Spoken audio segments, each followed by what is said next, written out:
Hello, Alan. Morning, Miss Letty. Hello, Nieves. Hello, Miss Letty. Nice to see you. And hello, Annie. Hello, boss. Right, so we're going to talk about now the vocabulary that appeared in our last reading in the Nightmare Holiday. It was a bit funny because all the things that went wrong for the passengers on that holiday. But there was quite a lot of vocabulary there, so we're going to go over it. So, Alan, could you be so kind to give us a simple definition of jet lag? Jet lag usually occurs, people experience this on long flights. Because of the time difference between countries and the time that you're sat in the aircraft, when you land at the other end, you are a little bit disorientated, but more than that, you are extremely tired. And so jet lag is a feeling of tiredness. You really are not quite with it, because of the length of the journey and also the time difference. Right. Could you give us a sentence with this word in the sentence, please, Alan? Jet lag. I wouldn't relish flying to Australia because I know I would suffer from jet lag due to the length or the time of the journey. Right. It could take 3 days, Alan. Right. Are we ready, Nieves? Your next word, landed. Landed is when you are flying to somewhere and then you get to the airport and then the flight start to get down and land in at the airport already, so Right. you can get out. So we saw another word in the reading, which was touchdown. So when we're flying in the air and then we want to come to the airport, we land or we touch down on the runway. So that long piece of tarmac is called the runway. So now, Nieves, you have to give us a sentence with the word landed. Okay, the flight to Paris was okay, but it took 2 hours to land it at the airport. It took 2 hours to land at the airport. Right, are we ready? Annie, maybe a little bit more difficult, bearing in mind. Oh, so direct flight. Oh, sorry, I jumped. Direct flight, you are right. Direct flight means without a stopover, right? Then we just only one aeroplane, only one flight, and we get the destination. Yeah, for example, I always looking for the schedule when the flight from my place to Bali in direct flight, because I don't want to get over. Yeah. Right, so when you want to visit your family in Bali, you try to book a direct flight so you don't have to do any stopovers. Right, the next one, Alan, maybe a little bit more difficult. Bearing in mind. Bearing in mind. Bearing in mind really means something you need to take into account before you take action. So if I'm going to fly back to the UK, I must bear in mind that there are restrictions on what I can take with me on the aircraft, etc. So bearing in mind is thinking ahead of what could possibly happen, and you must be ready for it. Bearing in mind. So you could bear in mind the advantages or the disadvantages of flying to the UK. Very good. Brochure, Nieves, brochure. Brochure is probably a piece of paper where you get the advertising of flights, sales, and something that they want to sell. So they put some offers in the brochure so you can take home, and they can show you in some posters or different things. So normally it's only a page or two, very few pages, and it gives you information either to sell you something or things you can do in a place that you are visiting. Brochure. And your sentence? I saw a really good offer in a brochure to go to Paris just for 2 days. So I went to the agency and I booked it. Right, very good. Oh, compromised. Compromise or comprised? Comprised. Mhm. Comprised. Yeah. It is my turn, right? Yes. Comprise. Comprise means contains of or consists of something. What is the example? When I touched down and then went to the baggage hall, and then taking up for my luggage, and then heading to the rifle hall, and it was teeming with comprised with people who pick up their family in there because it was on holiday. Right. How would you use it, Alan? Comprised. It's made up of different things, no? Something that includes, there's more than one item. There's a series of them. It's included in whatever it is you're ordering. Right. So my luggage could comprise of a suitcase and a Yeah. rucksack. Yeah. Yes, that's right. Yeah. Okay. So it's difficult for me as well. So I'm just thinking, so my luggage comprised of 2 suitcases and a rucksack. And you said it is things included in items included in something. No?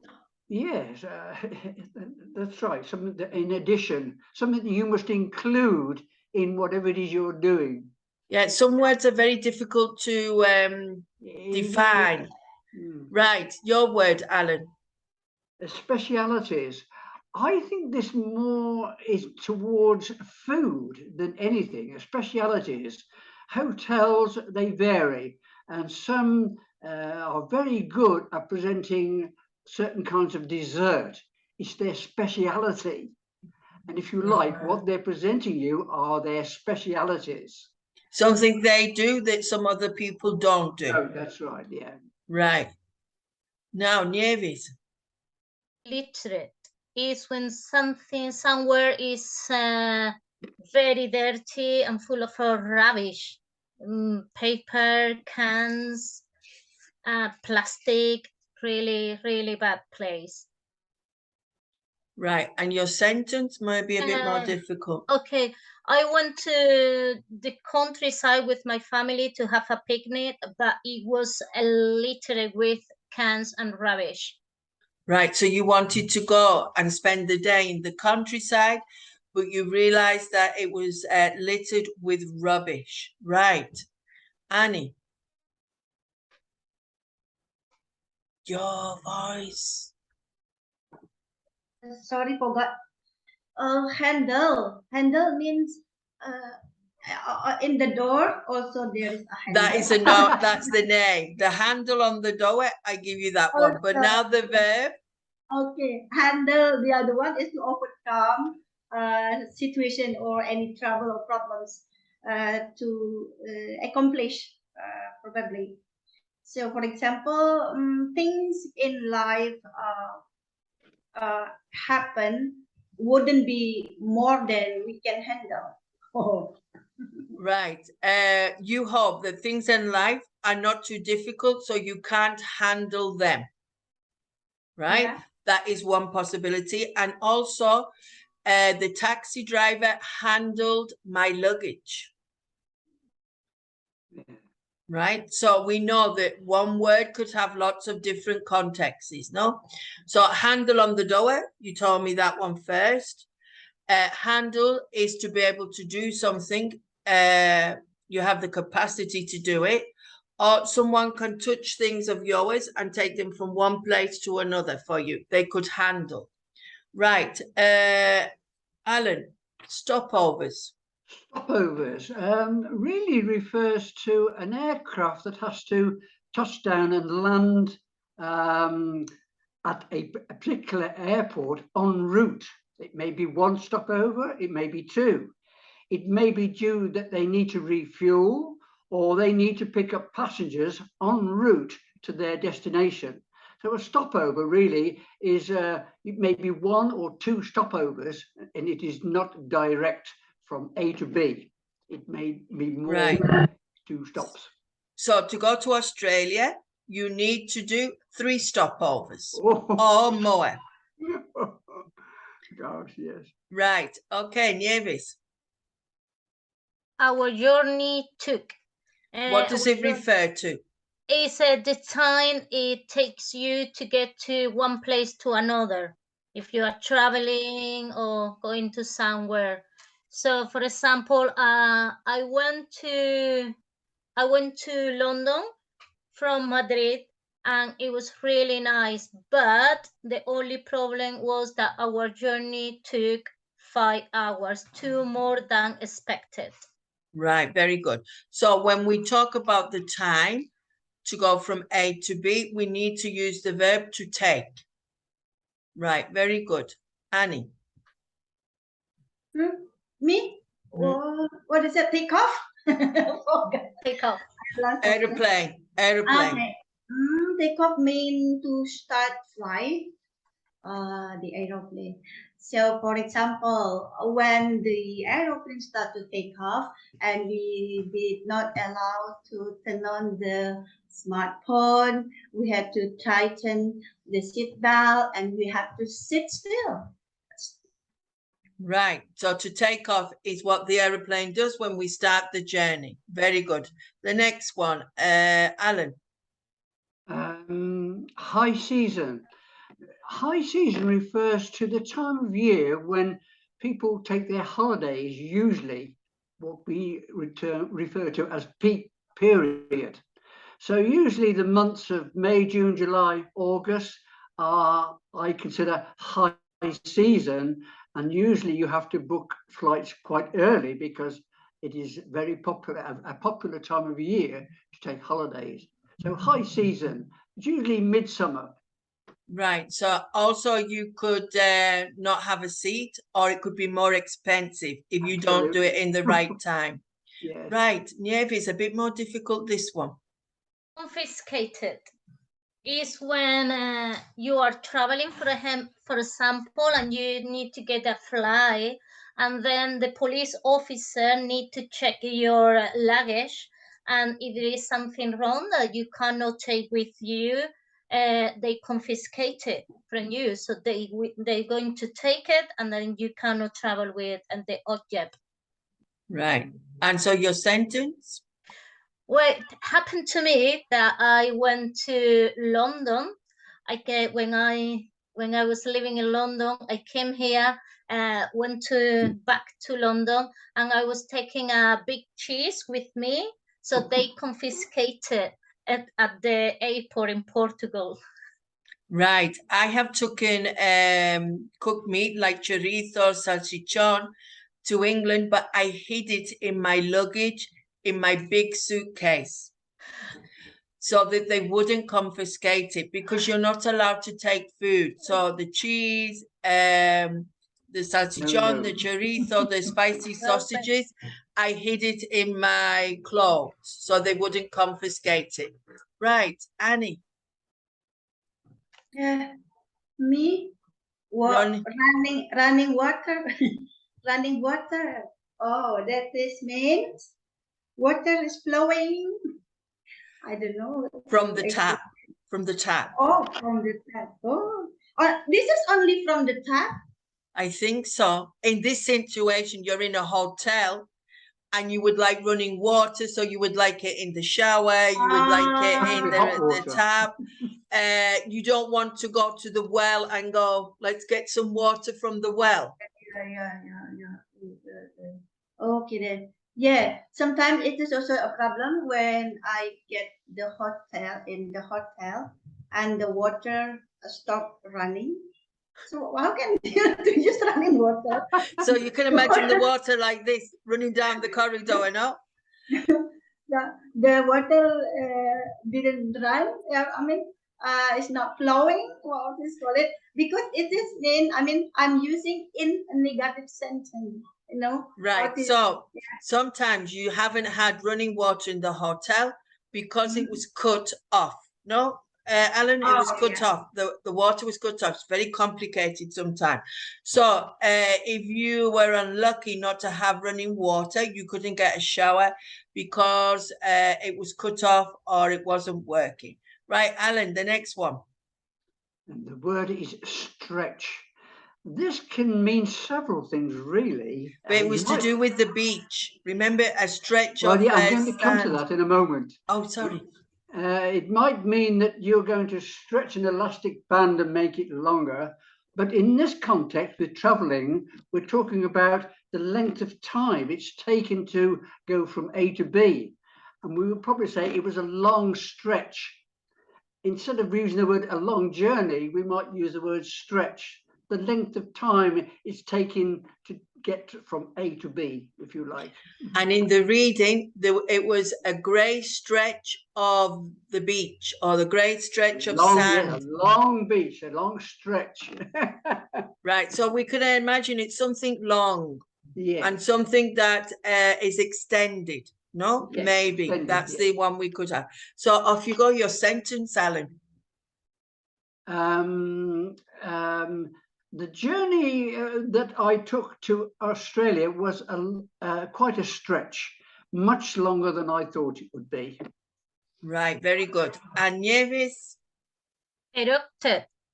Well, different things, but I think the most important is when a volcano become active and then start to eject lava and ashes and fire. And what sometimes is when you, I don't know, maybe you are watching a theater or something and something like you and the spectator and they erupted in applause. And everything. Yeah. Right, so a volcano can erupt with ash or lava, or you can erupt with emotion all of a sudden. Right, your sentence. Okay, so the last year, the volcano in La Palma erupted and a lot of people lost their houses and belongings. So last year, the volcano erupted in Las Palmas and everyone lost a lot of personal things. Alan, is the same word erupt for a noise that you make with your mouth after having a meal? When you burp, you mean? Yeah, I don't think I would use erupt in that sense. I would probably use the proper word. That may be Spanish then. I'm thinking of Spanish rather than English. Oh, so that would be burp. So you've burp, learned a word there. Right, yeah. And Annie, to finish, please. Teeming people. Teeming people means full of people at some place. For example, I don't. Let me see. My screen is cut off. Teeming. I don't like watching live event, kind of match, football or kind of anything live event, because I don't want to be among the crowd. I don't want to be around teeming people because it's having trouble and to breathe. So you would prefer not to go to a live event if it's teeming with people. If it's teeming with people, you feel insecure and not very happy, right? More associated with rain, isn't it? Teeming with rain. We would tend to use that more with rain. I forgot about that. So teeming, we could take that as the meaning as a lot of. Heavy rainfall. So heavy rainfall is teeming with rain. There's a new one for you, Annie. Teeming with rain. With rain. Didn't know that. Raining cats and dogs, throwing down, all in the same thing, no? Right then, so we had a very simple exercise there of using words that was in our reading of the Nightmare Holiday. So this is an exercise where you think of the meaning and then you try to use them. to do a definition orally, sometimes it's more difficult than just looking it in the dictionary. So thank you for your help, everyone. And I hope you learned something from there. And also it makes our brain work a little bit. So let's say goodbye to everyone. See you. Toodaloo. Thank you.